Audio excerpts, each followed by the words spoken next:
भक्त गोपाल चरवाहा का जीवन पहले बहुत साधारण था।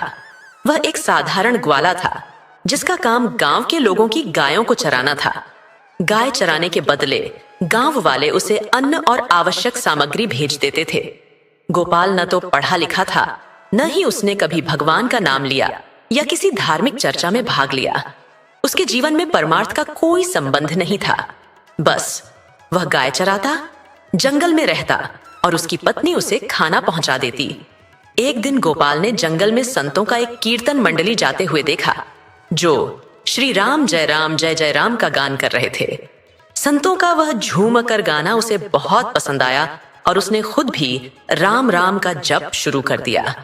हालांकि गोपाल को न तो किसी धर्म का ज्ञान था और न ही उसे साधना के बारे में कुछ पता था। उसने संतों की संगत के बिना ही राम का नाम जपना शुरू कर दिया। धीरे धीरे उसे नाम जप में इतनी मिठास और आनंद महसूस होने लगा कि वह कभी कभी नाचने भी लगता। जब गांव के लोग गोपाल को राम का नाम जपते और नाचते देख उपहास करने लगे तो उसका मन विचलित हुआ। लोगों ने कहा कि उसने जीवन में कोई पुण्य नहीं किया, नरक में भी उसकी जगह नहीं होगी और राम नाम जपने से कुछ हासिल नहीं होगा। गोपाल ने यह सुनकर सोचा कि शायद वह गलत कर रहा है, लेकिन उसे राम नाम में आनंद आ रहा था, इसलिए उसने नाम जप जारी रखा।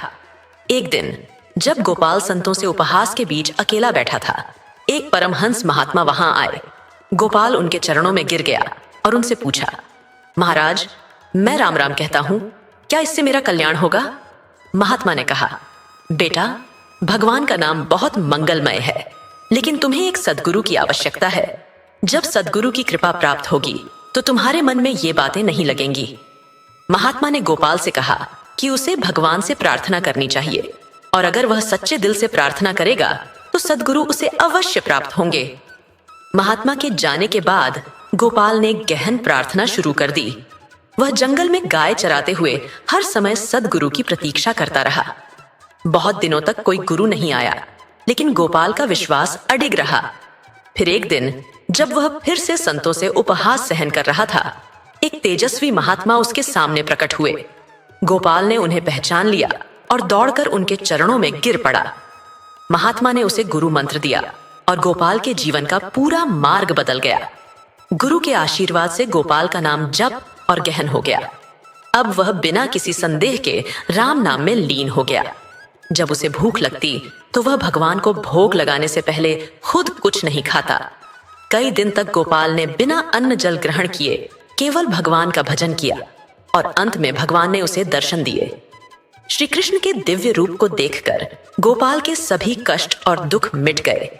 भगवान ने उसे अपने हृदय से लगाया और गोपाल को परम शांति और आनंद की प्राप्ति हुई।